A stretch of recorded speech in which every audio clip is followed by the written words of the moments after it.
حالات کی سنگینی کا اندازہ اس بات سے لگایا جا سکتا ہے کہ PCSIR کے ماہرین کے مطابق پاکستان میں 80% بیماریاں اور 40% اموات کی وجہ یہ آلودہ پانی ہے۔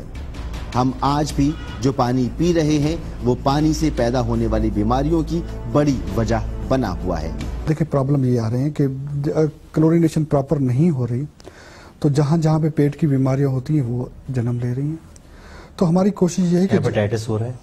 دیکھیں یہ تو آپ کسی یہ تو سپریم کورٹ کی رپورٹ ہے، سپریم کورٹ کہہ رہی ہوگی، میری نظر سے وہ آبزرویشن نہیں گزری ہوگی، لیکن کلورینیشن بیماریاں ہو رہی ہیں۔ بیماریاں میں پوائنٹ آؤٹ نہیں کر سکتا فلاں ہو رہی ہے لیکن بیماریاں ہو رہی ہیں، اور پیٹ کی بیماریاں بھی ہو رہی ہیں، واٹر بارن ڈیزیزز ہو رہے ہیں، ہم یہ کہہ سکتے ہیں واٹر بارن ڈیزیزز ہو رہے ہیں۔ یہ سب کچھ دیکھنے کے بعد اگر ہمارا سوال یہ نہ ہو تو اور کیا ہو کہ وزیر صاحب آپ خود بتائیں آپ کیا کر رہے ہیں، کیونکہ ہم جانتے ہیں کہ 2 ماہ سے زائد عرصہ گزرنے کے باوجود بھی آپ کا ادارہ واٹر اینڈ سیوریج بورڈ اس معاملے پر کوئی سنجیدہ قدم اٹھانے میں ناکام رہا ہے۔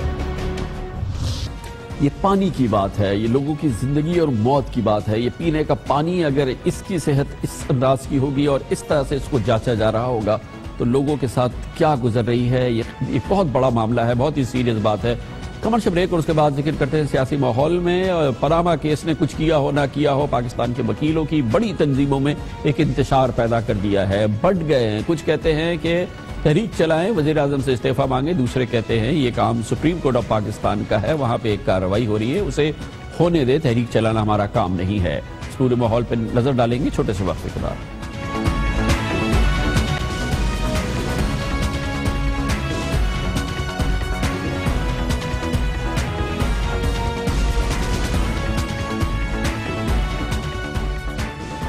Welcome back. پاناما کے اس فیصلے نے اب تک کچھ کیا یا نہیں کیا، لیکن ملک بھر میں وکلا کی رائے کو منتشر کر دیا ہے۔ وزیر اعظم کی مخالفت میں وکلا بالکل متحد نہیں ہے۔ جمعے کو پاکستان بار کونسل نے وزیر اعظم جناب نواز شریف سے استعفے مانگنے کی تحریک کو مسترد کیا تھا، لیکن ہفتے کے روز لاہور ہائی کورٹ بار کے سابق صدر چودھری ذوالفقار اور سپریم کورٹ بار ایسوسی ایشن کے سیکرٹری جنرل آفتاب احمد باجوہ نے پاکستان بار کونسل کے فیصلے کو مسترد کر دیا۔ کل کے کنونشن کی جو وکلا کنونشن پاکستان بار کونسل نے کیا ہے، ہم اس کی کسی قرارداد کو نہیں مانتے۔ ہم مانیں گے تو 20 مئی کی جو قرارداد آئے گی ہم اس کو مانیں گے۔ وکلا نمائندہ کنونشن نہیں تھا، وہ ایک پری پلان کنونشن تھا۔ یہ ساری آپ چکر بازیاں نہ ہمارے ساتھ کرو، یہ وکلا کو بیوقوف نہ بناؤ۔ یہ جو آپ وکلا کو تقسیم کرنے کی سیاست کر رہے ہو، جن کے اشاروں کو بھی کر رہے ہو، میری آپ سے گزارش ہے، لوگ آپ کو اچھی طرح بھانپ چکے ہیں، دیکھ چکے ہیں۔ ہم وکلا ایک ہیں، ایک ہی رہیں گے، ہمارے اختلافات ضرور ہوں گے آپس میں، لیکن جو ہمارا میجورٹی ڈیسیژن ہوگا ہم اس کو لے کے پورے ملک کے اندر جائیں گے۔ میں سمجھتا ہوں کہ کل کے اجلاس میں جو وہاں پہ نمائندہ اجلاس پہلے تو تھا نہیں، اور جو اس میں کیریڈ ہوا اور جس طرح ہمارے لوگوں نے حکومتی وہاں پر اس کو جو ہے سبوتاژ کیا ہے، اس کو ہم کنڈیم کرتے ہیں۔ چند لوگوں نے جو حکومتی بریف لے کے حکومتی بریف کو پلیٹ کیا ہے، نہ صرف وہ قابل مذمت ہے بلکہ میں سمجھتا ہوں کہ وہ نمائندگی نہیں ہے۔ لاہور ہائی کورٹ بار اپنے اسی مطالبے کو جو انہوں نے 22 اپریل کو کیا تھا آج بھی قائم ہے۔ آپ کو شاید یاد ہو کہ پاناما کے اس فیصلے کے اگلے روز لاہور ہائی کورٹ بار نے وزیر اعظم سے استعفے کا مطالبہ کیا تھا اور کہا تھا کہ اگر وزیر اعظم نے ایک ہفتے میں استعفیٰ نہ دیا تو پوری وکلا برادری تحریک چلائے گی۔ لیکن یہ بات شاید لگتی نہیں ہے کہ لاہور ہائی کورٹ جب کہہ رہی ہے تو وہ پوری وکلا برادری کی پاکستان کی ترجمانی کر رہی ہے، کیونکہ جمعے کو پاکستان بار کونسل کے اجلاس میں 84 اراکین نے شرکت کی۔ مشاورتی ووٹنگ میں 48 اراکین نے وزیر اعظم نواز شریف سے استعفے کی مخالفت کی اور 24 اراکین نے استعفے کی حمایت کی تھی۔ 12 اراکین نے کہا تھا کہ پاکستان بار کونسل کے اکثریتی فیصلے کے وہ پابند ہوں گے۔ اجلاس کے اختتام پر پاکستان بار کونسل کے وائس چیئرمین احسن بھور نے وکلا کی اکثریتی رائے کی تائید کرتے ہوئے کہا تھا کہ ہمیں تحقیقات اور انصاف کے عمل کو مانیٹر کرنا چاہیے، احتساب سب کا ہونا چاہیے، لیکن اب وزیر اعظم کے استعفے کے لیے وکلا کوئی تحریک نہیں چلائیں گے۔ ادھر سے کسی نے آواز لگائی دو نواز دو، میرا اپنا بھی پولیٹیکل وہ بیک گراؤنڈ ہے، ماضی ہے، جہاں ہم میں سے کسی نے بھی اس نے جس نے ایک کانسٹیٹیوشنل گورنمنٹ کو جو اس کی ایک آرڈر کو جو ریجیکٹ کیا ایک ٹویٹ کے ذریعے، کیا ہم میں سے کسی نے بھی آواز لگائی کہ دو بھائی فلاں دو؟ کوئی ہم میں سے تھا؟ یہ ہم اپنے لوگوں کے پیچھے کیوں پڑ جاتے ہیں؟ اس نے اگر کرپشن کی ہوگی نواز شریف نے یا اس کی پارٹی نے کرپشن کی ہوگی، ذرا اس سینیریو کو ذرا غور سے دیکھیے. یہ کب کا معاملہ ہے؟ 1990 کا یا اس کے آس پاس کا؟ 1990 کا معاملہ کب لیا سپریم کورٹ نے ڈائریکٹلی؟ 2016 میں. کتنے سال ہو گئے؟ 26 سال. یہ لیچز، یہ لمیٹیشن، یہ فلانا، یہ دمدانا، یہ کدھر گیا؟ ہمیں ضرور جے آئی ٹی کے سپریم کورٹ کے فیصلے کے مطابق جے آئی ٹی کا انتظار کرنا چاہیے. جے آئی ٹی جو ہمیں اپنے اداروں کو مضبوط کرنا ہے. ٹویٹس بھی ہو رہے ہیں، تحریک چلانے کا وقت بھی ضرور آئے گا. اگر کوئی ایسا کام ہوا تو وکلا ضرور تحریک چلائیں گے، لیکن وکلا الیکٹڈ وزیر اعظم کے خلاف تحریک نہیں چلاتے. ہمیں سپریم کورٹ کے فیصلے کے مطابق انتظار کرنا ہوگا. میجورٹی ویو یہ ہے کہ جے آئی ٹی ہوگی، جے آئی ٹی جو ڈیسائیڈ کرے گی اس کے مطابق جو ہے وہ، کیونکہ supervision supreme court of Pakistan کرے گی. ایک الیکٹڈ جو ہے پرائم منسٹر آف پاکستان، اس کو ہم کس طرح بیٹھ کے گو کا نعرہ نہیں لگا سکتے. میری رائے میں میری گزارش یہ ہوگی کہ جے آئی ٹی کا جو فیصلہ ہے اس کا انتظار کرنا چاہیے. اس موضوع کو مزید ایکسپلور کرتے ہیں. اس کے لیے ہمیں جوائن کیا جناب علی ظفر نے، جو کہ سابق صدر ہے سپریم کورٹ بار ایسوسی ایشن کے. بہت بہت شکریہ علی ظفر صاحب. آپ بتائیے گا کہ ہے پاناما کیس کا فیصلہ ایسا معاملہ کہ فوری طور پہ وکلا فیصلہ کریں کہ ان کے خلاف تحریک چلانی ہے کہ وہ استعفیٰ دے گھر جائیں، یا یہ کہ ان کے خلاف تحریک نہیں چلانی ہے؟ یہ عدالتی فیصلہ ہے، مگر اس پر اتنا کوئک ایک ریاکشن کی کیوں ضرورت ہے وکلا تنظیموں کی جانب سے کہ تحریک چلائی جائے یا نہیں چلائی جائے؟ دیکھیں جی، اس میں تو کوئی شک نہیں کہ اس وقت وکلا متفق نہیں ہیں اس ایشو پہ کہ نواز شریف صاحب کا استعفیٰ اس سٹیج پہ ڈیمانڈ کریں یا نہ کریں. لاہور ہائی کورٹ بار ایسوسی ایشن نے کہا ہے کہ ہم تحریک چلائیں گے. لاہور ہائی کورٹ بار ایسوسی ایشن اس وقت پاکستان کی سب سے بڑی ایسوسی ایشن ہے، اور پاکستان بار کونسل کا جو فیصلہ ہے وہ ان کے اوپر اس کو بے شک نہ مانیں، وہ اپنی تحریک چلا سکتے ہیں. بار کونسلز جو ہیں انہوں نے کافی ڈسکشن کی ہے، اور ان کا خیال یہ ہے اکثریت کا کہ ہمیں ابھی انتظار کرنا چاہیے، یہ دیکھنا چاہیے کہ جے آئی ٹی کس طرف جائے گی. سپریم کورٹ بار ایسوسی ایشن کی طرف سے ابھی کوئی، اور میرے مطابق سپریم کورٹ بار ایسوسی ایشن کا فیصلہ شاید سب سے اہم ہو، ان کا ابھی فیصلہ واضح طور پہ نہیں آیا. ان کے جنرل سیکرٹری صاحب نے بیان دیا ہے کہ ہمیں تحریک چلانی ہے اور ہم لاہور ہائی کورٹ بار کے ساتھ ہیں، لیکن ڈیپینڈ کرتا ہے کہ سپریم کورٹ بار ایسوسی ایشن کیا کرتی ہے.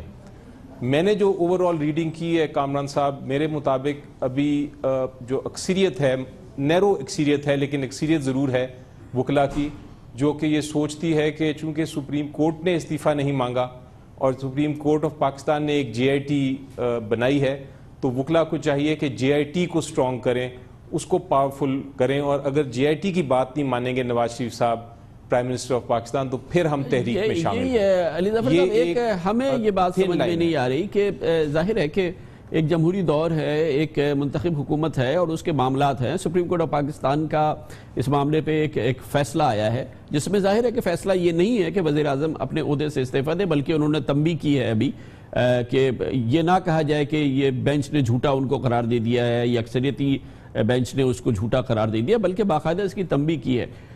اب اس معاملے پہ یہ اتنا فوری طور پہ یہ کہ وزیر اعظم سے استعفیٰ مانگا جائے، جبکہ عدالتی عمل جاری ہے. ابھی سپریم کورٹ کی ایک نئی بینچ بن گئی ہے اور وہ پورا ایک عمل جاری ہے. یہ بحث ہی کیوں اس وقت جنم لے رہی ہے کہ وزیر اعظم استعفیٰ دیں، یا ظاہر ہے پھر اس کے رد عمل میں آ رہا ہے کہ نہ دے؟ جی، بحث اس لیے شروع ہوئی سر کہ بیسکلی جب پولیٹیکل پارٹیز نے استعفیٰ مانگا نواز شریف صاحب کا، تو لاہور ہائی کورٹ بار ایسوسی ایشن میں ایک موومنٹ چلی اور اس میں فیصلہ کیا گیا کہ ہم استعفیٰ بھی ہم بھی جوائن کریں گے لاہور ہائی کورٹ بار ایسوسی ایشن والے جو پولیٹیکل پارٹیز کا استعفیٰ کی ڈیمانڈ ہے.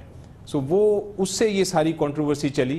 لیکن میرا خیال ہے جو میچور ویو ہے، جو ایک ذرا لانگ ٹرم ویو ہے، وہ بالکل یہ آپ والا ہی ویو ہے کہ تھوڑا انتظار کرنا چاہیے. ابھی جو کہ سپریم کورٹ آف پاکستان نے نہیں مانگا استعفیٰ، تو وکلا کیوں جا کے تحریک چلائیں؟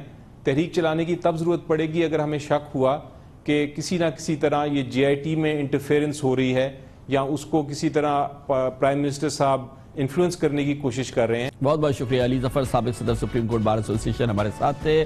وقفے کے بعد بین الاقوامی سیاست میں بڑا دلچسپ زمانہ ہے، اس پہ نگاہ ڈالیں گے. کچھ عرصے پہلے کی بات ہے، امریکہ میں ایک نووارد شخصیت ڈونلڈ ٹرمپ جو کہ سیاست میں بالکل نووارد تھے، امریکہ کے صدر بن گئے تھے۔ بالکل ایسے ہی فرانس میں ہوا کل رات، جہاں پہ 39 سالہ ایک سیاسی شخصیت جو کہ سیاست میں بہت پرانی نہیں ہے، جن کی سیاسی جماعت بھی پرانی نہیں ہے، جس کا بہت کم اب سے کچھ عرصے پہلے لوگوں نے ذکر سنا تھا، فرانس کے صدر بن گئی ہے یہ شخصیت۔ اور فرانس میں اس حوالے سے جشن ہے، ایک نیا زمانہ ہے جو فرانس دیکھ رہا ہے۔ اسی بات کرتے ہیں چھوٹے سے وقفے کے بعد۔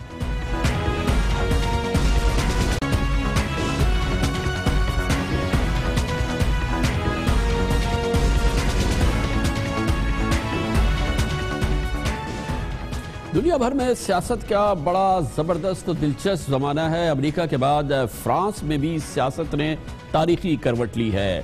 امریکہ کا سیاسی نظام، جمہوری نظام اجازت دیتا ہے کہ سیاست کا نووارد ڈونلڈ ٹرمپ اس کی سیڑھیاں عبور کرتے ہوئے صدارتی امیدوار بن جائے اور صدارتی الیکشن جیت لے۔ فرانس میں اس کی گنجائش نہیں ہے، اسی لیے فرانس کے صدارتی انتخابات میں جس کے نتائج کل آئے، ایک بڑی دلچسپ صورتحال پیدا ہوئی جب 39 سالہ نوجوان امیدوار ایمینوئل میکرون نے میری لپین کو شکست دے دی۔ مگر اس میں سب سے اہم بات یہ ہے کہ فرانس کی مروجہ دہائیوں سے موجود دو بڑی سیاسی جماعتوں کو بھی اس حوالے سے بھرپور شکست ہو گئی۔ یہ نئی سیاسی جماعت ہے بدرجہ اور نیا سیاسی خون ہے جو سامنے آیا۔ نتائج کے مطابق میکرون نے انتہائی دائیں بازو کی امیدوار میری لپین کو 35 کے مقابلے میں 65% سے زائد ووٹوں سے شکست دی۔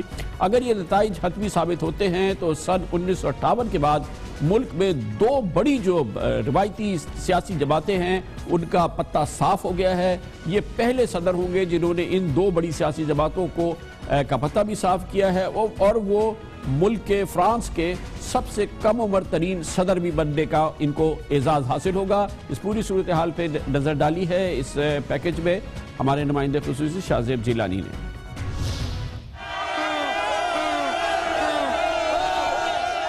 نتائج کے اعلان کے بعد میکرون کے حامیوں نے جیت کا جشن منایا۔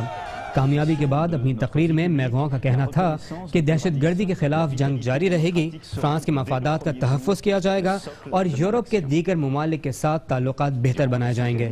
انہوں نے اپنی جیت کو فرانس کی سیاست میں امید اور اعتماد کا نیا باب قرار دیا۔ عزیز ہم وطنوں، آج رات سے ہماری طویل تاریخ کا ایک نیا باب شروع ہو رہا ہے۔ میں چاہتا ہوں کہ یہ دور امید اور تجدید اعتماد کا باب ثابت ہو۔ کل سے ہماری سیاسی زندگی کی ایک نئی شروعات ہو رہی ہے۔ میکرون کی جیت کا سفر نہایت ہی دلچسپ ہے۔ صرف ایک سال پہلے ہی فرانس کی روایتی بڑی سیاسی جماعتوں کے مقابلے میں انہوں نے اپنی نئی جماعت بنائی۔ ان کی جماعت کو فرانس کی دائیں اور بائیں بازو کی جماعتوں کی مخالفت کا سامنا رہا، مگر انتخابات کے پہلے ہی مرحلے میں ان کی جماعت نے بھرپور کامیابی حاصل کر کے سب کو حیران کر دیا۔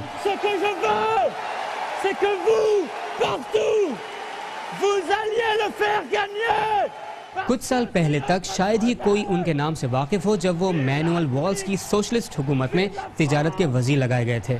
انہوں نے 2016 میں استعفیٰ دے کر خود الیکشن لڑنے کا فیصلہ کیا تھا، اور آج ان کے مخالف بھی یہ کہنے پر مجبور ہیں کہ میکرون کی فتح میں ان کے لیے سیکھنے کے لیے بہت کچھ ہے۔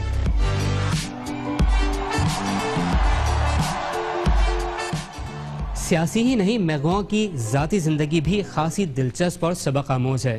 انہیں 17 سال کی عمر میں اپنی اسکول ٹیچر سے پیار ہو گیا، جو اس وقت 42 سال کی شادی شدہ خاتون تھیں۔ 2007 میں میکرون نے انہی سے شادی کی جب وہ خود 30 اور ان کی اہلیہ 55 سال کی تھی۔ ان کی جیت نے فرانسیسی سیاست کے کئی ریت اور روایات کو الٹا کر دکھایا، اور اب فرانس کی منقسم عوام کے لیے ان کے صدر کا عزم یقیناً قابل ستائش ہے۔ آئیں سب مل کر فرانس سے پیار کریں۔ آج رات سے لے کر اگلے 5 سال تک میں پورے خلوص، عاجزی اور لگن سے آپ کی خدمت کروں گا۔ جمہوریت زندہ باد، فرانس پائندہ باد۔ Vive la République.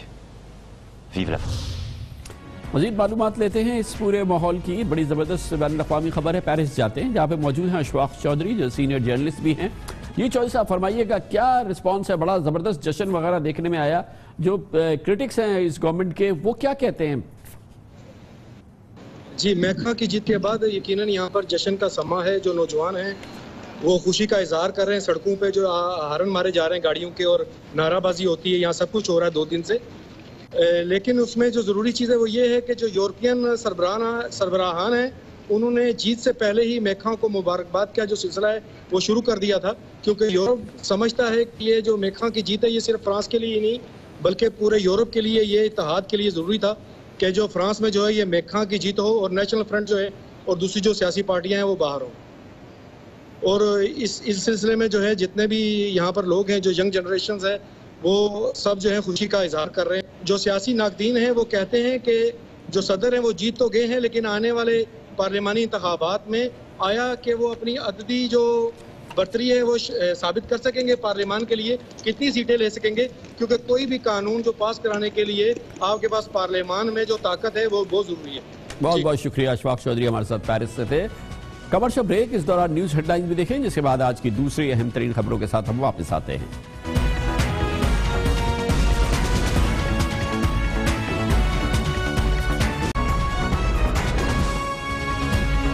آپ دیکھ رہے ہیں خبروں، تبصروں اور تجزیات پر مبنی پاکستان کا سب سے معتبر نیوز شو دنیا، کامران خان کے ساتھ.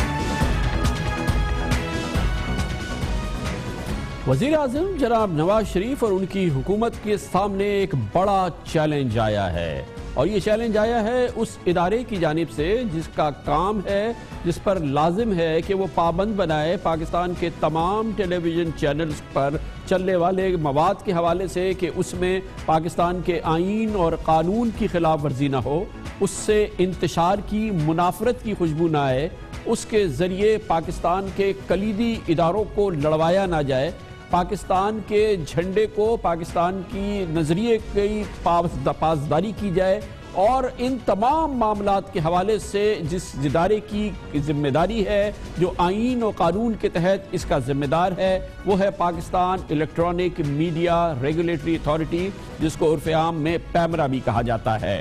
پیمرا نے آج علل اعلان کہا ہے کہ وہ بے بس ہو چکا ہے، اس کے اختیارات دوسرے ادارے سلب کر رہے ہیں، اس کے لوگوں کو دھمکیاں دی جا رہی ہیں، اور اس حوالے سے پیمرا کے چیئرمین ابصار عالم نے آج انتہائی غیر معمولی پریس کانفرنس کی ہے، ایک غیر معمولی ماحول کی عکاسی کی ہے، اور اس حوالے سے وہ براہ راست اب مخاطب ہیں وزیر اعظم پاکستان جناب نواز شریف سے، chief of army staff general Qamar Javed Bajwa سے، اور چیف جسٹس آف پاکستان جناب جسٹس میاں ثاقب نثار سے. انہوں نے کہا کہ ان کے ادارے کو کام نہیں کرنے دیا جا رہا، ان کے وجود کو سلب کیا جا رہا ہے، اور اس کے لیے اپنی ذمہ داری انہوں نے عائد کی ہے اور اس درخواست کی ہے کہ اپنی ذمہ داریاں پوری کریں. وزیر اعظم، آرمی چیف اور چیف جسٹس آف پاکستان کے اس کلیدی ادارے کو اس کی آزاد حیثیت واپس دلوائیں.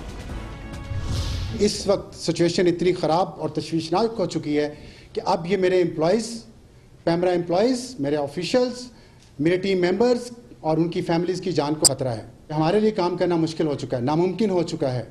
اگر پیمرا جو اسٹیٹ کا ادارہ ہے، اگر اس کے امپلائیز کو اس طرح ڈرایا دھمکایا گیا اور ان کو اس طرح تھریٹس آئیں اور اس کی انویسٹیگیشن نہیں ہوئی تو ہمارے لیے کام کرنا مشکل ہو جائے گا. میری درخواست اور اپیل ہے پاکستان کے وزیر اعظم سے، چیف جسٹس آف پاکستان سے اور چیف آف آرمی سٹاف سے کہ اس کی تحقیقات کی جائیں. اور میں یہ فون کالز، یہ آڈیو کال وزیر اعظم پاکستان کے نالج میں لا چکا ہوں، ان کے آفس کے اور چیف آف آرمی سٹاف کے آفس کے نالج میں لا چکا ہوں. ہم سپریم کورٹ آف پاکستان جا رہے ہیں اسی ایشو کو لے کر. انہوں نے کہا کہ بعض اینکرز اور بعض ٹیلی ویژن چینلز کے ذریعے معاشرے میں زہر گھولا جا رہا ہے، اور جب ان اینکرز کے خلاف، ان چینلز کے خلاف کوئی کارروائی کی جاتی ہے تو وہ عدالتوں کے حکم امتناعی کے پیچھے چھپ جاتے ہیں. عدالتیں پیمرا کو اس حوالے سے اپنا ایکشن پورا نہیں کرنے دے رہی. اسی طرح سے اداروں میں تفریق پیدا کی جا رہی ہے. ریاست کے ان تینوں ستونوں کو فیصلہ کرنا ہوگا کہ اگر پیمرا کا اختیار سب کو اپنے پاس رکھنا ہے تو پھر پاکستان کے ٹیلی ویژن چینل کے حوالے سے اس آئینی اور قانونی ادارے کو بند کر دیا جائے. آج ابصار عالم نے یہ بات کہی. جس طریقے سے نفرت انگیزی پر مبنی مواد کچھ ٹی وی چینل اور کچھ اینکرز نشر کر رہے ہیں، اور جس طرح اس معاشرے کے لوگوں کے ذہنوں میں وہ زہر گھول رہے ہیں اور جو لوگوں کی زبانوں پہ زہر دے رہے ہیں، یہ انتہائی غیر ذمہ داری ہے. یہ سب ہماری سب کی زندگیوں کو خطرے میں ڈال چکا ہے، اور یہ رویہ صرف ہمارے اوپر نہیں رہے گا، یہ باری باری سب اس کا شکار ہوں گے۔ اس لیے پاکستان کے ان تمام پلرز کو یہ ڈیسائیڈ کرنا ہوگا کہ ہم اس ملک کو کدھر لے جانا چاہ رہے ہیں۔ کیا ہم نے ایسے ایلیمنٹس کو جس معاشرے میں انتشار پھیلا رہے ہیں اور ان کی جیبوں میں دوسرے ملکوں کے پاسپورٹس ہیں، کیا وہ اس معاشرے کے تمام اداروں کو ہمیشہ آپس میں لڑاتے رہیں گے اور ہم کچھ بھی نہیں کر پائیں گے؟ اگر کچھ نہیں کرنا، اگر پیمرا کا اختیار سب نے اپنے پاس رکھنا ہے تو پیمرا کو پھر بند کر دیا جائے تاکہ ہم بھی کچھ اور کام کریں۔ چیئرمین پیمرا ابصار عالم نے اس سلسلے میں پاکستان کے عدالتی نظام کے حوالے سے بھی سوال اٹھایا۔ انہوں نے کہا کہ پیمرا نے گزشتہ سال 357 ایکشن لیے، جن میں 337 کو کورٹ میں چیلنج کیا گیا، حتیٰ کہ شو کاز نوٹس پر بھی کورٹس نے اسٹے آرڈر دے دیا یا اسٹے آرڈر حاصل کر لیا۔ پیمرا کا اختیار عملی طور پر ہائی کورٹس کے پاس جا چکا ہے۔ ابصار عالم کا کہنا تھا، چیف جسٹس آف پاکستان سے مخاطب ہو کے انہوں نے کہا کہ پیمرا کے زیر التوا کیسز پر جلد کوئی فیصلہ کیا جائے۔ پیمرا کو اس عدالتی نظام کے حوالے سے جس صورتحال سے دوچار ہے، اس کا فوری طور پہ کوئی حل تجویز کیا جائے۔ ہم جو بھی ایکشن لیتے ہیں وہ فوری طور پر کورٹس میں چیلنج ہو جاتا ہے، یہاں تک کہ اب شو کاز نوٹس بھی، اس پہ بھی کورٹس نے اسٹے آرڈر دینا شروع کر دیے ہیں۔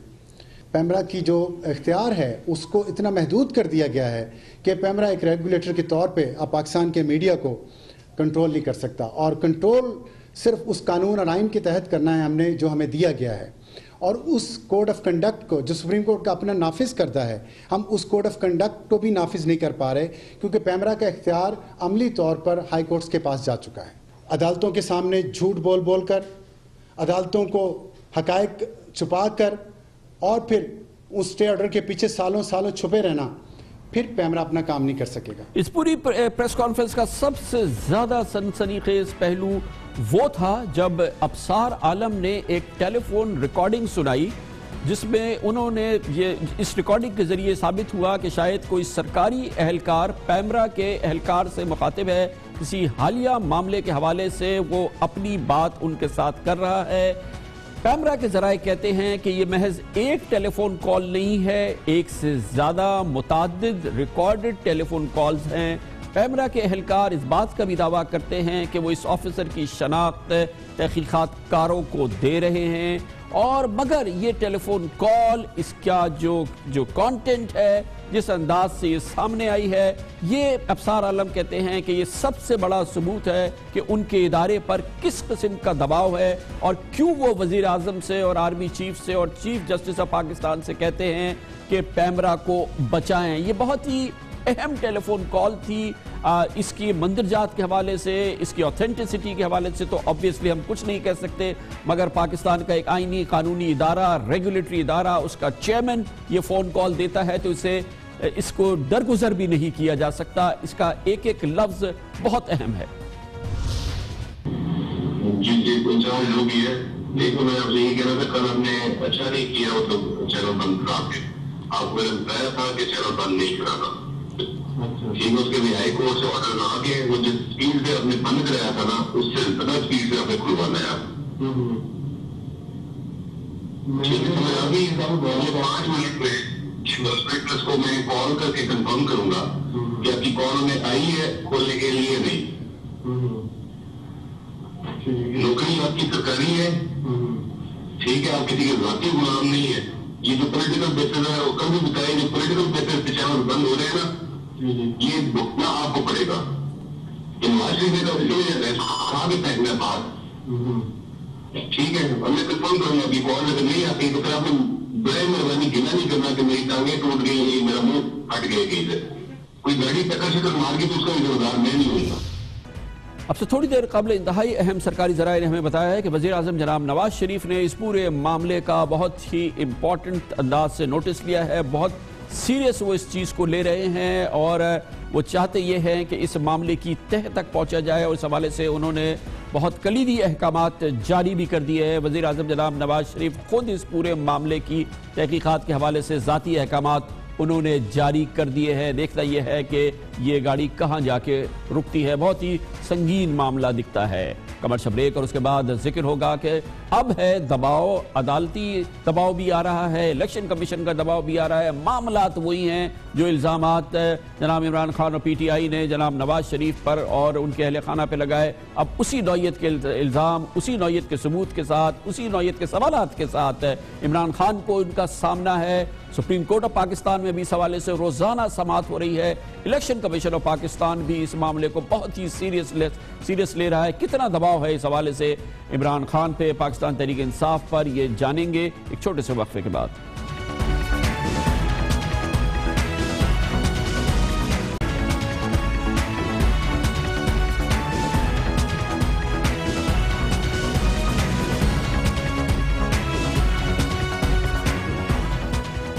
پاکستان کی سیاست کا زبردست زمانہ ہے، 1 سال بعد الیکشن ہونے ہیں اور اس حوالے سے اس سال کے اندر بھرپور سیاسی مقابلے کا زمانہ ہے، اور لگتا یہ ہے کہ اب باری ہے بولنگ کرنے کی پاکستان مسلم لیگ نون کی، کہ اب وہ اپنی جارحانہ بولنگ سے عمران خان کی ٹیم کو اور عمران خان کو بولڈ کرے یا کم از کم مشکل میں ڈال دے۔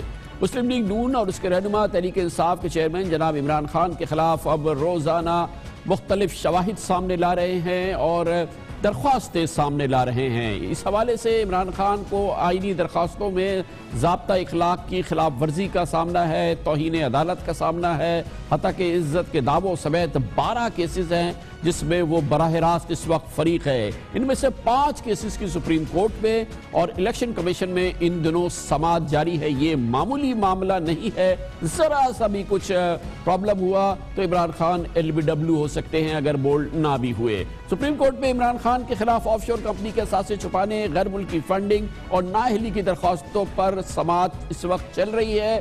3 رکنی بینچ کی سربراہی خود چیف جسٹس آف پاکستان کر رہے ہیں۔ الیکشن کمیشن میں عمران خان کے خلاف توہین عدالت، ضابطہ اخلاق کی خلاف ورزی اور غیر ملکی فنڈنگ کے کیسز اور PTI کے انتخابی نشان کے معاملات زیر سماعت ہیں۔ ہر کیس کی اپنی جگہ بہت زیادہ امپورٹنس ہے، مگر ان سب سے زیادہ امپورٹنس جس معاملے کی ہے، یا ان میں سے سب سے زیادہ امپورٹنس جس معاملے کی ہے، یہ وہ کیس ہے جس کی سماعت اب مستعدی سے سپریم کورٹ آف پاکستان میں کی جا رہی ہے، جس کے لیے پاکستان مسلم لیگ نون کے حنیف عباسی کی پٹیشن کی اس وقت سماعت ہو رہی ہے۔ آج بھی اس کی سماعت ہوئی اور آج سماعت کے دوران چیف جسٹس آف پاکستان جناب جسٹس میاں ثاقب نثار کی سربراہی میں 3 رکنی بینچ نے عمران خان سے کل تک ان کی تمام آف شور کمپنی کی مکمل تفصیلات طلب کرنی ہیں۔ پہلا کام عمران خان یہ کرے کہ اپنی تمام آف شور کمپنی کی تفصیلات کل سپریم کورٹ آف پاکستان میں جمع کرائیں۔ چیف جسٹس جناب ثاقب نثار نے حنیف عباسی کے وکیل اکرم شیخ سے آج استفسار کیا کہ کیا آف شور کمپنیوں کو گوشواروں میں ظاہر نہ کرنے کے قانونی نتائج ہوں گے۔ اکرم شیخ نے جواب دیا کہ لنڈن میں تو اونٹ بھی نہیں ہوتے جن کے ذریعے رقم منتقل ہوئی، وہ آف شور کمپنی سے لنڈن میں فلیٹ فروخت کرنا، پھر بنی گالا کی زمین خریدنا، میاں بیوی کے تحفے تحائف، سب قصے کہانیاں ہیں۔ جمائمہ کی جانب سے رقم کی منتقلی ثابت نہیں ہوئی، یہ دراصل منی لانڈرنگ ہے جس کی عمران خان نے انتخابی گوشواروں میں غلط بیانی کی، اس لیے وہ صادق اور امین نہیں رہے۔ گویا کہ وہی معاملہ جو عمران خان نے، وہی الزام جو عمران خان نے وزیر اعظم جناب نواز شریف پہ لگایا تھا، منوان وہی الزام دوسرے بیک گراؤنڈ کے ساتھ، دوسرے شواہد کے ساتھ آج اس کا سامنا ہے عمران خان کو۔ آج ہی ایک اور درخواست کی سماعت ہوئی جو PTI کے سابق رہنما اکبر ایس بابر کی تحریک انصاف اور عمران خان کے خلاف غیر ملکی فنڈنگ سے متعلق تھی۔ اس پر چیف الیکشن کمیشن جناب جسٹس ریٹائرڈ سردار رضا خان کی سربراہی میں الیکشن کمیشن کی 5 رکنی بینچ نے PTI کی جانب سے دائرہ سماعت پر اس اعتراض کو مسترد کر دیا اور کہا کہ اس کی دائرہ سماعت میں یہ ہے، گویا کہ آج یہ PTI کا اعتراض مسترد ہوا۔ آج ہی الیکشن کمیشن میں عمران خان کے خلاف توہین عدالت کی درخواست کی سماعت 17 مئی تک ملتوی ہو گئی، گویا کہ یہ مقدمہ بھی برقرار ہے، جبکہ عمران خان کے خلاف انتخابی ضابطہ اخلاق کی خلاف ورزی کے نوٹس پر PTI نے پرسوں ہی اسلام آباد ہائی کورٹ سے حکم امتناعی لیا ہے۔ آج وزیر اعلیٰ پنجاب کی جانب سے بھی عمران خان کو ایک پاناما کیس پر خاموش رہنے کے عوض 10 ارب روپے کی پیشکش کا الزام لگانے پر ایک حد کے عزت کا قانونی نوٹس بھجوایا ہے، جس کا کہ سامنا جناب عمران خان کریں گے۔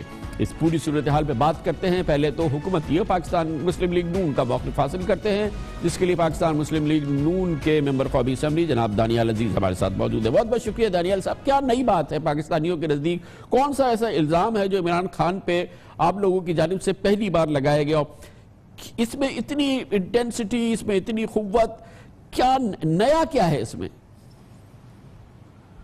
خان صاحب، جب یہ پیناما پیپرز والا سلسلہ چل رہا تھا اور اس سے پہلے جب یہ دھرنوں کے دوران منظم دھاندلی کا معاملہ چل رہا تھا تو یہ پی ٹی آئی ایک نئی جماعت تھے اور لوگ سمجھتے تھے کہ شاید جو یہ لوگوں کو درس دیتے ہیں کیا واقعی یہ اندر سے اسی طرح ہی صاف پاک ہے کہ جس طرح یہ دوسرے سہاروں کے اوپر نکتہ چینی کرتے ہیں۔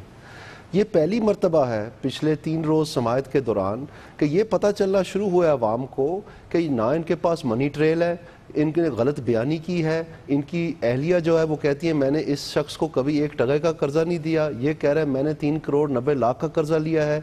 جب ایک نیا پرنس راشد، ان کا جو عمران خان کا 1122 پرنس ہے، وہ یکلخت کہیں سے ٹپک پڑے ہیں، نہ ان کے ساتھ کوئی ان کا مینڈیٹ ہے، نہ ان کا ان سے کوئی تعلق ہے، کوئی اگریمنٹ ہے، کروڑوں روپیہ ان کے بقول ان کی اہلیہ نے ان کے اکاؤنٹ میں منوین ڈال دیے ان پہ بھروسہ کر کے، اور اس کے علاوہ جو ان کی اہلیہ کے پیسے ٹرانسفر کرنے ہیں اس کا منی ٹریل ہی سرے سے نہیں ہے۔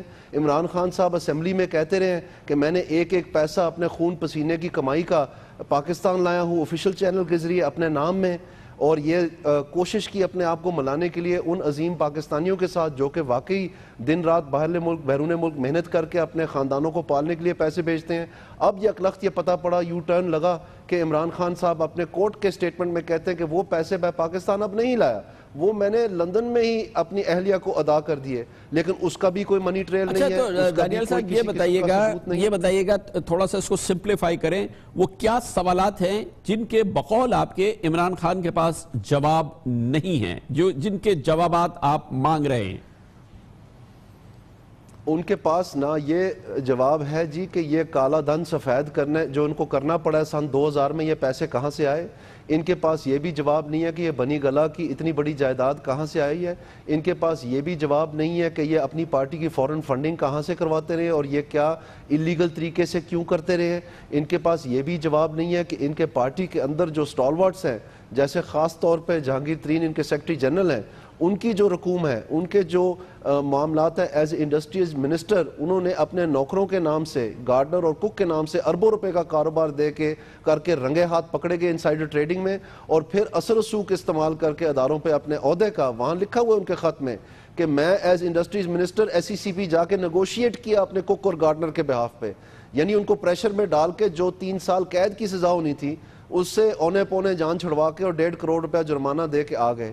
تو اس کے علاوہ جو انہوں نے ٹیکس فراڈ کیا ہے، اپنی ایگریکلچر انکم بڑھا چڑھا کے دکھائی تاکہ ایگریکلچر ٹیکس دینا پڑے، اس پہ ادر انکم کا ٹیکس نہ دینا پڑے، اور جو الیکشن کمیشن میں سٹیٹمنٹ دی اس میں اصلی اپنا جو انکم ہے ایگریکلچر سے وہ بتائیے۔ یہ بتائیے گا کہ آپ تو حکومت میں 4 سال سے آپ تو حکومت میں ہیں، حزب اختلاف کہتی ہے کہ حکومت ہماری نہیں سنتی تو وہ عدالت میں کا دروازہ کھٹکھٹاتی ہے، آپ کے تو ادارے ہیں، ایس سی سی پی کیوں کارروائی نہیں کر رہی، ایف آئی اے کیوں نہیں کارروائی کر رہی، نیب کیوں نہیں کارروائی کر رہی، یہ کیوں نہیں کارروائی کر رہے، حکومت کیوں لے کے جا رہی ہے یہ معاملوں کو سپریم کورٹ آف پاکستان میں؟ یہ تو حکومتی کارروائی، اداروں کا معمول کا عمل ہونا چاہیے۔ یہ اتنے کاغ اور شاطر آدمی ہے عمران خان، اور اس طرح سے انہوں نے اپنے آپ کو ایک سادہ اور معصوم پیش کیا تھا، جبکہ در حقیقت ان کے بھیڑیے کے دانت نظر نہیں آنے کو تھے۔ جب یہ انٹرنیشنل لیول پہ لاوا پھٹا تو پتہ پڑا کہ وہاں سے لوگوں نے آ کے رپورٹنگ کی کہ یہ جو دوسروں کے اوپر الزام لگا رہے ہیں یہ تو خود بابا آف شور ہیں، یہ تو کسی کو نہیں پتا تھا۔ تو یہ تو جب پتہ چلا تو پھر یہ ساری چیزیں جو آگے بڑھیں۔ بہت بہت شکریہ جناب دانیال عزیز، ممبر قومی اسمبلی پاکستان مسلم لیگ نون، اور یہ شدت ہے ان معاملات کی جس کا کہ اب سامنا کر رہے ہیں جناب عمران خان، پاکستان تحریک انصاف۔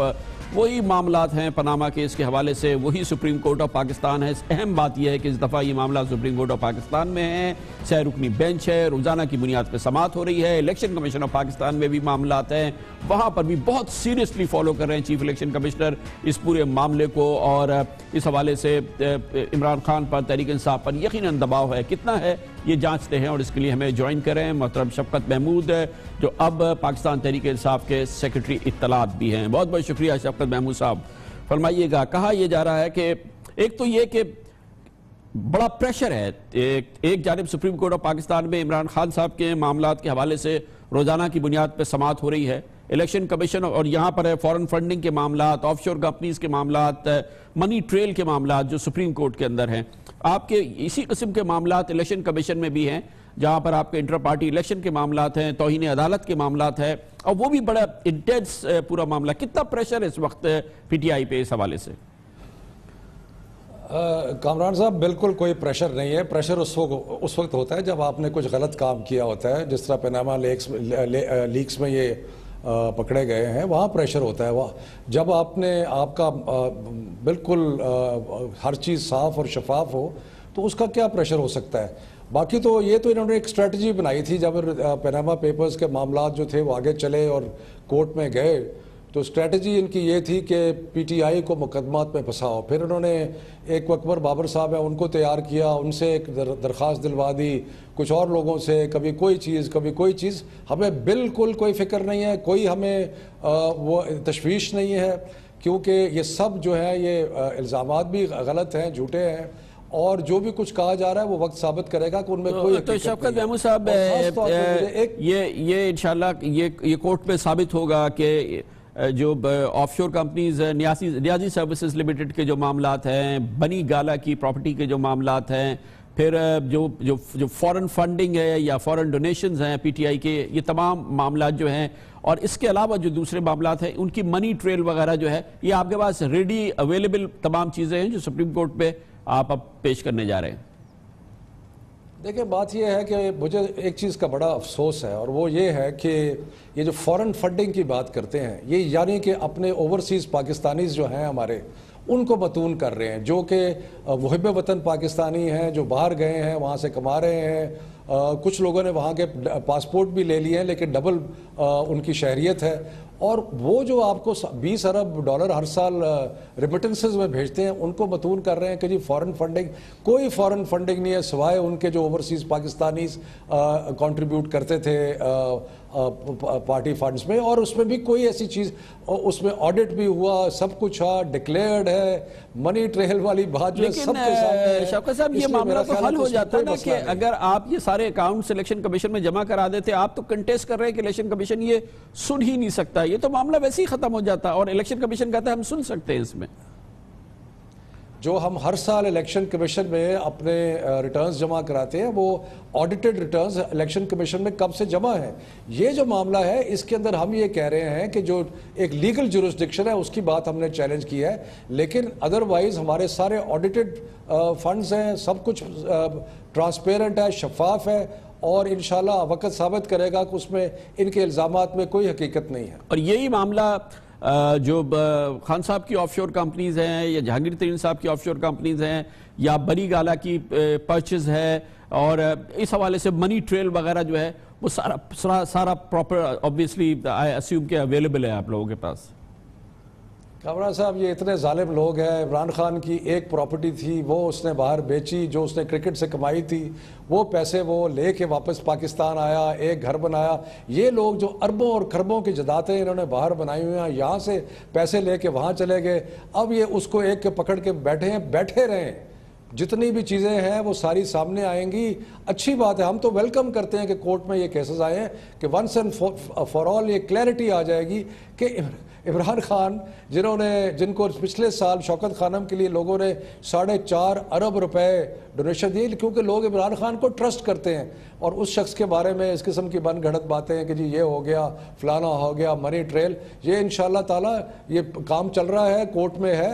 کامران صاحب, سب کو نظر آ جائے گا. بہت بہت شکریہ جناب. شفقت محمود ہمارے ساتھ تھے. اس سے پہلے آپ نے حکومتی اور پاکستان مسلم لیگ نون کا بھی موقف اس اہم معاملے میں سن لیا. کمرشل بریک, اور اس کے بعد ذکر کریں گے کراچی میں ایک نیا بہت ہی تشویشناک پہلو سامنے آ رہا ہے. اسٹریٹ کرائمز تھم نہیں رہے, مگر شہری اب اس سلسلے میں جوابی رد عمل پر سامنے آ رہے ہیں, اور اب موب جسٹس دیکھنے میں آ رہا ہے. عوامی انصاف, اس میں ڈاکو کو پکڑ لیا جاتا ہے اور اپنے ہاتھ سے مار کے مار دیا جاتا ہے. کئی واقعات ایسے ہو چکے ہیں, اس کے بارے میں آپ کو بتاتے ہیں چھوٹے سے وقفے کے بعد.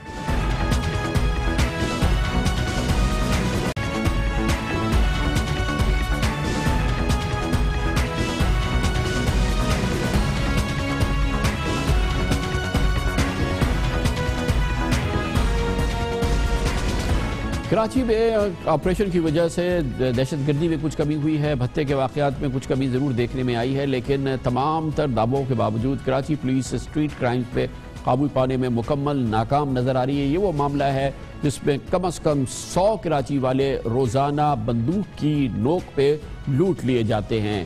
یہ وہ معاملہ ہے جس میں شاید کراچی کی ہر فیملی اب تک متاثر ہو چکی ہے۔ یہ معمولی بات نہیں ہے۔ اس قسم کی جرائم کا پھیلاؤ شاید ہی کسی دنیا کے بڑے شہر میں اس انداز سے دیکھنے میں آیا ہو۔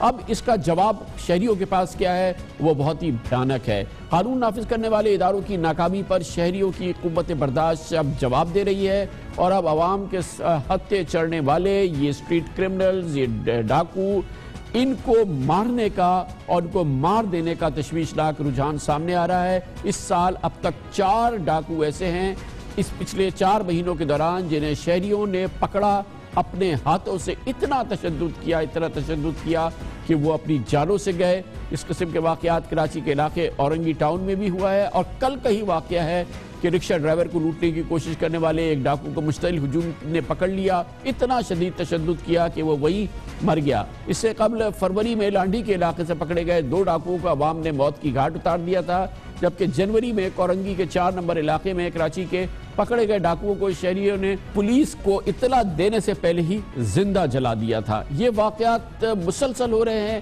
پچھلے سال بھی اس قسم کے واقعات ہوئے تھے جب لوٹ مار کے دوران پکڑے جانے والے 7 مختلف کیسز میں ڈاکوؤں کو مشتعل شہریوں نے شدید تشدد کر کے ہلاک کر دیا تھا۔ یعنی عوامی انصاف، موب جسٹس کی مثالیں کراچی میں عام ہو گئی ہیں۔ کراچی میں اسٹریٹ کرائمز پر نظر ڈالی جائے تو کل ہی حسن اسکوائر پر ایک شہری کو موبائل فون چھیننے کی مزاحمت پر ڈاکوؤں کی فائرنگ سے جاں بحق کر دیا گیا، اور یہ بھی ایک واقعہ اب سامنے آ رہے ہیں، تواتر سے بات سامنے آ رہی ہے کہ ذرا سی ریزسٹنس پر یہ اسٹریٹ کرمنلز اپنے وکٹم کو مار دیتے ہیں۔ اس سال کے پہلے 4 مہینے کے جو اعداد و شمار سامنے آئے ہیں اس میں شہریوں سے 9840 بار موبائل فون چھینے گئے ہیں، یعنی روزانہ 82 افراد کو موبائل فون سے بندوق کی نوک پر محروم کیا جاتا ہے، اور صرف موبائل فون نہیں ہوتے، ان سے نقدی بھی چھین لی جاتی ہے، ان کے پاس کوئی قیمتی اشیاء ہو وہ چھین لی جاتی ہے، لیڈیز سے جیولری چھین لی جاتی ہے، ان کے سامان کو چھین لیا جاتا ہے۔ تو یہ محض موبائل فون چھیننے کے واقعات نہیں ہیں، پچھلے 4 مہینوں میں 7610 موٹر سائیکل لٹ چکی ہیں۔ اسٹریٹ کرائمز کی صورتحال پر بات کرتے ہیں، اور اس کے لیے ہمیں جوائن کیا ہے، ہمارے ساتھ موجود ہیں کراچی پولیس کے جو CIA کا کرائم انویسٹیگیشن ایجنسیز کے سربراہ ہیں DIG ڈاکٹر جمیل احمد۔ بہت بہت شکریہ ڈاکٹر صاحب۔ مائی پلیجر۔ ذرا شہریوں کو ایکسپلین کیجئے کہ آپ کا جیسا ادارہ ہے جو کہ کرائم انویسٹیگیشن ایجنسی ہے، مثال کے طور پہ اس قسم کا واقعہ ہوتا ہے کہ ایک شہری کو اسٹریٹ کرمنل نے پکڑا، اس نے اس کے بندوق چھین لی یا اس کے نہیں کی، اس نے کوئی ریزسٹ کیا، اس کو مار دیا، جیسے کل کا واقعہ ہوا ہے۔ آپ کا ادارہ کیا کرتا ہے؟ پولیس کیا کرتی ہے جب ایک اس قسم کا بہیمانہ قتل ہو جاتا ہے تو؟ جی، جیسے ہی اطلاع ملتی ہے متعلقہ پولیس اسٹیشن کی فورس وہاں پہنچتی ہے، وہ ڈیٹیلز اکٹھی کرتی ہے۔ ایسے واقعات میں اکثر آئی وٹنسز نہیں ہوتے، اور اگر وہاں کوئی قریب کیمرہ فکس نہیں ہے تو ریکارڈنگ بھی نہیں ہوتی۔ سو اٹ ڈیپینڈس کہ انسیڈنٹ کہاں ہوا ہے۔ اگر پولیس لکی ہے اور وہاں کوئی CCTV کا نظام ہے اور فوٹیج مل جاتی ہے تو اس سے پھر اس کیس کو ٹریس کرنے میں مدد ملتی ہے۔ اگر کوئی موبائل فون سنیچ ہو جاتا ہے اور وہ لے جاتے ہیں تو ہمارے پاس ایسی ٹیکنالوجی ہے کہ ہم اس ٹیلی فون سیٹ کو ٹریس کرتے ہوئے ملزم تک پہنچیں۔ لیکن ایسے بہت سارے واقعات میں کیس ٹریس نہیں ہوتے، اور اس کا حل صرف ٹیکنالوجی ہے، اور اس کے لیے کراچی شہر جہاں صرف 2200 کیمراز ہیں، ہمیں ایکچولی کوئی 10 سے 12 ہزار کیمراز چاہیے، خاص طور پہ کرائم پاکٹس میں جو 50 سے 60 ایسے ایریاز ہیں، چورنگیز ہیں، کراسنگز ہیں، ٹرنز ہیں، جہاں پہ اسٹریٹ کرائم دیکھا گیا ہے، CPLC کا یہ انالیسس ہے، زیادہ ہوتا ہے۔ ان جگہوں پہ ہمیں چھوٹے چھوٹے کنٹرول رومز بنانے ہوں گے اور اسٹریٹجک جگہوں پہ کیمرے لگانے ہوں گے۔ جب تک یہ کنٹرول رومز نہیں بنتے، یہ کیمرے نہیں لگتے، جیسے آپ نے بتایا کہ یہ مختلف جگہیں ہیں جہاں پہ کہ 100 میں سے 80 وارداتیں ہوتی ہے، جو متعلقہ تھانہ ہے یا آپ کا جیسا ادارہ ہے، کیا یہ ممکن ہے کہ آپ سادے کپڑوں میں وہاں لوگوں کو کھڑا کر دیں، ڈیکوائز کر دیں، آپ خود ٹریپس لے کریں، اور ظاہر ہے کہ اس دوران آپ ٹریک کریں گے اسٹریٹ کرمنلز کو اور ایسے ڈاکوؤں کو، اور آپ آپریشنز کر سکتے ہیں؟ ایسی ایکٹیویٹی آپ کتنی کرتے ہیں؟ ایسی ایکٹیویٹی بھی ہوتی ہے، لیکن کرمنل بھی آج کل بڑا انٹیلیجنٹ ہو گیا ہے، جہاں پہ وہ دیکھتے ہیں کہ پولیس کی اوورٹ یا کورٹ پریزنس ہے، وہ وہاں پہ کرائم نہیں کرتے۔ ہم نے یہ دیکھا ہے کہ جن چورنگیوں پہ ہم نے کیمراز لگائے ہیں وہاں پہ اسٹریٹ کرائم تقریباً 0 ہو گیا ہے، لیکن اس سے بالکل نیکسٹ چورنگی پہ کرائم ڈبل ہو گیا ہے۔ تو تو بیسیکلی ہمیں ایک ہولسٹک اپروچ کی ضرورت ہے. ہمیں پورے شہر میں اپنی آنکھوں کی تعداد میں اضافہ کرنا ہوگا, اور جس طرح سیف سٹی پروجیکٹ لاہور میں بڑا کامیاب جا رہا ہے, جس طرح اسلام آباد میں کامیاب جا رہا ہے, کراچی جو پاکستان کا سب سے بڑا شہر ہے جہاں پہ 25 ملین لوگ رہتے ہیں, وہاں کے لیے بھی ہمیں اس قسم کے پروجیکٹ کا آغاز کرنا ہوگا. اس سے پہلے اس معاملے پہ جو سب سے زیادہ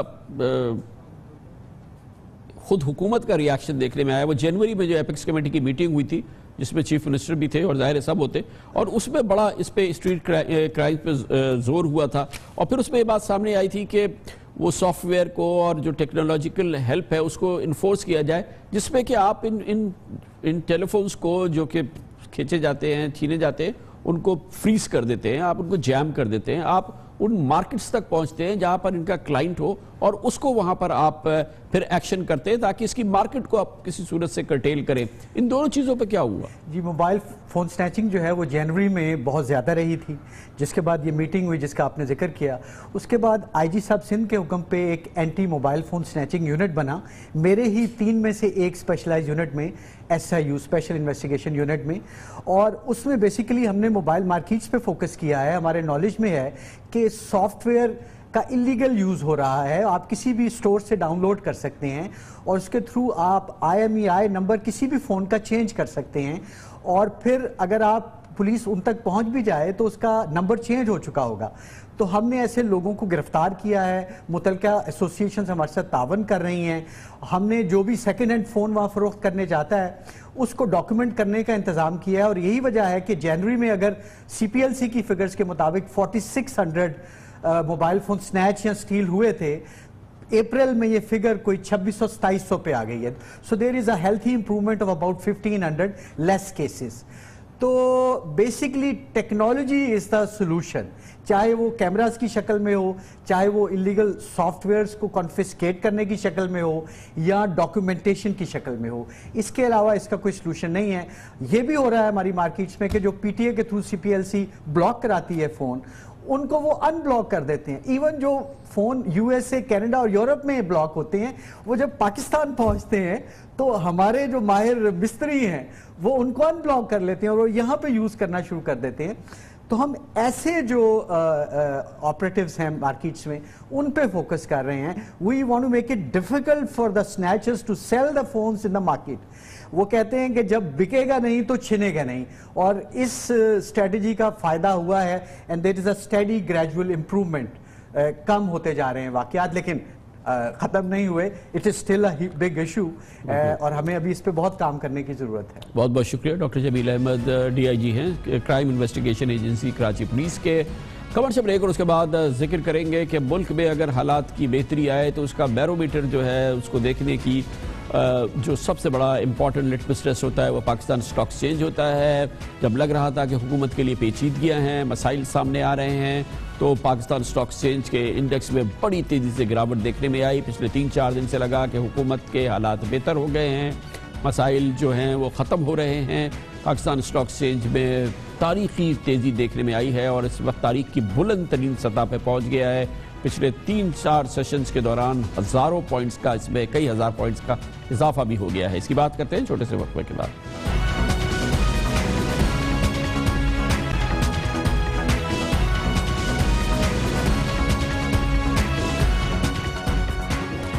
عام طور پر پاکستان میں پاکستان اسٹاک ایکسچینج کے انڈیکس کو ملک کے مجموعی صورتحال کے ساتھ منسلک سمجھا جاتا ہے. حالات میں بہتری ہوتی ہے تو اسٹاک ایکسچینج کا انڈیکس بہتر پرفارم کرتا ہے. کوئی بڑا مسئلہ نظر آتا ہے, کوئی مسائل نظر آتے ہیں تو انڈیکس میں مسائل نظر آتے ہیں. یہی بات ہے جو کہ حالیہ دنوں میں, حالیہ مہینوں میں ہم نے دیکھی ہے. پچھلے سال ایشیا کی نمبر 1 مارکیٹ تھی, دنیا کی 5ویں بہترین اسٹاک مارکیٹ تھی پاکستان اسٹاک ایکسچینج. لیکن جب پاناما کیس کا فیصلہ محفوظ کیے جانے کے بعد اس میں اچانک عدم استحکام آیا, کیونکہ فیصلہ نہیں آ رہا تھا, اور جس کی وجہ سے یہ معاملات بہت زیادہ خراب ہوئے. لیکن اب پچھلے کئی دنوں سے اسٹاک یہ جو پاناما کیس کا فیصلہ آیا اور اس کے بعد تھوڑا سا جو تذبذب آیا, اس کے بعد لگتا یہ ہے کہ اب حالات قابو میں ہیں اور آج بھی اسٹاک مارکیٹ بلندی کی جانب گامزن ہے, بلکہ تمام ریکارڈ توڑ رہی ہے. آج جو خاص طور پہ جو 100 انڈیکس ہے وہ 1084 پوائنٹ کے اضافے سے 50,000 935 پر آج یہ بند ہوا ہے۔ 20 اپریل کو پاناما فیصلہ کے سامنے آنے کے بعد اس کے آنے کے ایک ہی روز بعد مارکیٹ میں 1900 پوائنٹس کا اضافہ ہوا تھا۔ یہ اس کے فیصلے کے فوری بعد تھا، جبکہ 24 اپریل کو مارکیٹ 50,000 کا حصہ عبور کر گئی تھی، 50,111 پہ بند ہوئی تھی۔ پاناما کیس پر بینچ بننے کے بعد جب اس کے بعد تھوڑا سا تذبذب آیا، نئی بینچ بن گئی، نئی سماعت شروع ہو گئی، نئی سمت بن گئی، اس کے بعد سے مارکیٹ اس وقت تھی 48,605 پوائنٹ پر، لیکن اگلے روز ہی 678 پوائنٹ کا اضافہ ہوا، اور اس کے بعد اس کے اگلے روز 5 مئی کو انڈیکس میں مزید تقریباً 600 پوائنٹس کا اضافہ ہو گیا، اور آج ہم نے دیکھا ہے کہ اس میں مزید 1000 پوائنٹس کا اضافہ ہو گیا ہے۔ یہ بڑی دلچسپ صورتحال ہے، اس پر مزید بات کرتے ہیں، اور اس کے لیے ہمارے ساتھ موجود ہیں جناب فرید عالم، جو کہ چیف ایگزیکٹو آفیسر ہیں AKD سیکیورٹیز کے۔ بہت بہت شکریہ فرید عالم صاحب۔ کیا کیا معاملات ہیں جس نے اس کو آل ٹائم ہائی بنا دیا ہے پاکستان سٹاک ایکسچینج کو؟ کب یہ تمام پاکستان کے ریکارڈ ٹوٹ گئے، آج اپنی تاریخ کی بلند ترین سطح پر کھڑی ہے؟ جی ہاں، اس میں 2-3 پوائنٹس تو آپ نے خود ذکر کیا، جس طرح پاناما کا جو ایک آگے رک گئی تھی بات، وہاں سے نکلی، پھر ڈان لیگز کے اوپر تھوڑا سا تھا، جب تھوڑی سی اس میں کلیئرٹی تو اس کی وجہ سے امپیکٹ آنا شروع ہوا۔ لیکن سب سے بڑی بات جو پچھلے 3 دن کی ٹریڈنگ میں ہمیں نظر آئی، وہ جو ری ریٹنگ ہو رہی ہے پاکستان کی MSCI کے ایمرجنگ مارکیٹس میں دوبارہ جا رہا ہے 8-9 سال بعد، اس سے ایک ایفوریا ایک ڈیولپ اچھا ہو رہا ہے۔ لوگوں کو سب کو نظر آ رہا ہے کہ یہ جو میگا سٹاکس ہیں، اچھا فارچونیٹلی فار دا مارکیٹ وہ سارے میگا سٹاکس ہیں، وہ جب ہلتے ہیں یا جب اس میں بائنگ آتی ہے، ابھی ان یعنی لوکلز لیں یا فارنرز جب لیں، ہماری 15 مئی کو تو ہو جائے گی لسٹ فائنل کہ مڈ کیپ اور لارج کیپ اور اسمال کیپ والے، اور افیکٹو ہے 1 جون سے۔ تو ہمیں لگتا ہے کہ یہ 28 مئی سے لے کے ویک، تو یہ جو ابھی پچھلے 3-4 دن میں ایکٹیویٹی دیکھ رہے ہیں، فارنرز آنا شروع ہو گئے ہیں؟ نہیں، میرا خیال ہے یہ رن اپ ہے، کیونکہ ہمیں اگر احساس ہے کہ اس کے اندر بینکس، جس طرح سارے بڑے جو بینکس ہیں، ان کی پہلے سے ہی ارننگز اچھی تھیں، ان کے اوپر سم ہاؤ وہ لیگارڈ تھے بیکاز انفلیشن کم تھی۔ جب انفلیشن کنٹرول میں تھی تو مانیٹری پالیسی ہاکش نہیں تھی، وہ بہت ایزی چل رہی ہے، تو ان کی ارننگز کوئی بہت زیادہ اسٹرانگ گروتھ آؤٹ لک نظر نہیں آ رہی تھی، آلدو سب نے اچھا پرفارم کیا ہے، بٹ یہ مارکیٹ میں بینکس تھوڑا پیچھے۔ اچھا یہ بتائیں کہ یہ جو سرج آ رہی ہے، اتنی اس میں بوئنسی، اتنی ایکٹیویٹی نظر آ رہی ہے، ہمارا نظام جو ہے پاکستان سٹاک ایکسچینج کا نظام، ہمارے جو ریگولیٹرز ہیں SECP وغیرہ، ہم تیار ہیں اس سرچ کا مقابلہ کرنے کے لیے؟ کیونکہ یہ بہت میسو ہسٹورک ایکسائٹمنٹ ہے، ہم اس سے کوپ کر سکتے ہیں؟ دیکھیں، جو قطر میں ہوا تھا، جب ان کی ری ریٹ ہوا اور ایمرجنگ مارکیٹ میں جب وہ گئے، تو اس وقت ان کے ایک ہی دن میں اتنے بڑے آرڈرز آئے کہ وہ ان کے لوکلز جو بروکریج ہاؤسز تھے وہ اس کو کوپ اپ نہیں کر سکے تھے، اس کی وجہ سے ایک بہت بدمزگی ہوئی تھی۔ ہم پاکستان سٹاک ایکسچینج اس دفعہ تھوڑا ریئیکشن نہیں بلکہ پرو ایکٹیو اپروچ سے اس نے ایک ایکٹیویٹی اپنی بنائی ہے، ہم کو آن بورڈ لیا ہے۔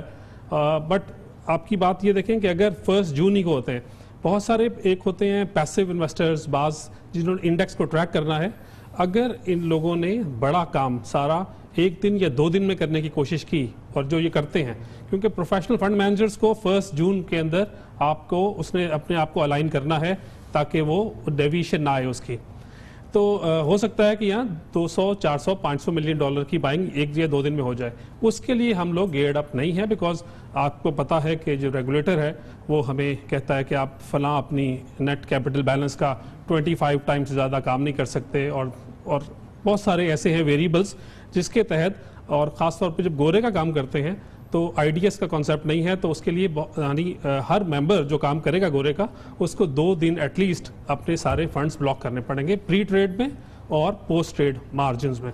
تو یہ خدا نخواستہ ایسا نہ ہو کہ کوئی بدمزگی پیدا ہو، تو I am sure we are all looking forward to the SECP کہ اس چیز کو بچانے کے لیے کوئی ایفرٹ یہاں کرے اور کوئی سٹیپس لے، کہ اگر بندہ جو پریپیئرڈنس ہماری پوری ہونی چاہیے، ہو سکتا ہے کہ اتنا بڑا آرڈر نہ آئے، یا آہستہ آہستہ آئے، یا اس سے پہلے ہی ہو جائے، جس طرح آج کل آپ دیکھ رہے ہیں 3 دن سے رن اپ ہو رہا ہے، اور جس طرح آپ نے کہا یہ ابھی گورا نہیں لے رہا، گورے کی اینٹیسپیشن میں لوکلز لے رہے ہیں، اور کیونکہ وہ سیکٹر اچھا ہے بینکنگ میں زیادہ، جس طرح آپ نے خود ہی کہا جو میگا سٹاکس میں UBL, HBL, MCB، اور MCB آپ کو پتا ہے پچھلی مارکیٹس میں بھی یہ ہمارے جو فارنر فنڈ مینیجرز ہیں ان کی بڑی ڈارلنگ سٹاک رہا ہے، تو ہر ایک کی ایک اچھا یہ بتائیے گا کہ یہ ایک اتنی باؤنسی ہے، اتنا زبردست کام ہو رہا ہے، جو عام پاکستانی جس کو آپ لوگ ریٹیل بائر کہتے ہیں، جو کہ اس سے بڑا فائدہ اٹھا سکتا ہے، جائز قانونی اور اپرچونٹی ہے، یہ تمام پاکستانی جس کے پاس بھی تھوڑی بہت سیونگ ہے،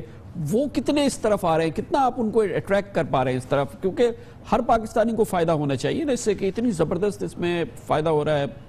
اصل میں یہاں میں اور میری جو ہمارے پیئر گروپ ہے، ہم سارے as a capital market participants like کرتے ہیں۔ ہم لوگ اپنے زیادہ ابھی بڑھا نہیں پا رہے لوگوں کو اٹریکٹ کرنے میں، بیکاز مارکیٹ کی ولیٹیلیٹی سے جو نیا انویسٹر ہے وہ چلا جاتا ہے، دور چلا جاتا ہے۔ ہاں میوچل فنڈز نے تھوڑا سا اچھا کام کیا ہے اوور دا پیریڈ، اور ان کے آپ یہ دیکھیں جو ساری پچھلے 4-6 مہینوں میں ڈونلڈ ٹرمپ کے آنے سے آج تک جو 450 ملین ڈالر کی سیل آئی ہے گورے کی طرف سے، وہ میوچل فنڈز نے اور انڈیویجولز نے اور کمپنیز نے ہی اس کے آگے وہ کھڑے ہوئے ہیں، اس دیوار بنے ہیں۔ ادروائز پرانے زمانے میں جب 50-100 ملین ڈالر کی گورے کی سیلنگ آتی تھی تو یہاں کی مارکیٹس بہت ہل جاتی تھی، اب ہم اس سیل کے باوجود اوپر کھڑے ہوئے ہیں۔ اس میں میڈیا بھی تھوڑا سا رول پلے کرے گا انشاءاللہ، امید تو بہت ہے، بٹ یہ ہے کہ ہم ابھی 2.5 لاکھ 3 لاکھ اور میوچل فنڈ کے 1.5-2 لاکھ جو یونٹ ہولڈرز ہیں اسی کلب میں بھی ہیں۔ مطلب یہ کہ یہ پاکستان کی اتنی زبردست اپرچونٹی ہے، لوگوں کے اتنے پیسے بن رہے ہیں، مگر ٹوٹل 4 لاکھ پاکستانی ہیں جن کو اس سے فائدہ ہو رہا ہے، 40 لاکھ ہو سکتے ہیں۔ دنیا میں تو یہ ریشو بہت زیادہ ہے، بھارت میں سے کہیں زیادہ ریشو ہے۔ جی ایران میں، بنگلہ دیش میں بہت زیادہ ہے، اور یہ پہلے جو سارے مل کے کراچی اسٹاک ایکسچینج جب PSX نہیں بنا تھا، اور CDC اور ہر ایک بروکریج ہاؤس ٹاپ کے 3-4-5 لے لیتے تھے وہ، اور ہر شہر میں جا کے مجھے یاد ہے ہم نے گجرانوالا، فیصل آباد اور ملتان کہاں شوز کیے، روڈ شوز کیے۔ یہ آپ کی بات ضرور ہے کہ لوگوں کو اس والے ایسٹ کلاس میں ابھی اتنی اٹریکشن نظر نہیں آ رہی جتنی ان کو لینڈڈ پراپرٹی میں یا جو لینڈ اور بلڈنگز میں انویسٹمنٹ کر کے سمجھ رہے ہیں کہ زیادہ ہم ویل آف یا بیٹر آف ہوں گے۔ بہت بہت شکریہ جناب فرید عالم ہمارے ساتھ ہے۔ اس کے ساتھ ہی ہمارے آج کے پروگرام کا اختتام ہوتا ہے۔ کل آپ سے پھر ملاقات ہوگی انشاءاللہ۔ کل تک کے لیے کامران خان کو اجازت، اللہ حافظ و ناصر۔